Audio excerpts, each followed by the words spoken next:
দাদা দাদা তো ঢিল দিয়ে দিল। কি মাছ এটা? টাকি মাছ। মুখটা ভালো করে ধরে কিন্তু দেখো এদিকটা দেখো, টাকি মাছ।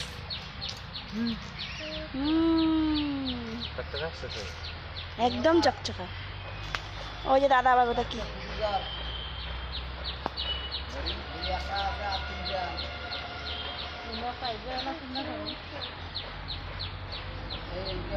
এই দেখো কতগুলো শামুক।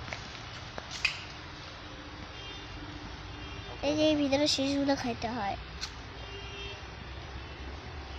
সেদ্ধ করে খাইতে হয়। খাইছো কখনো?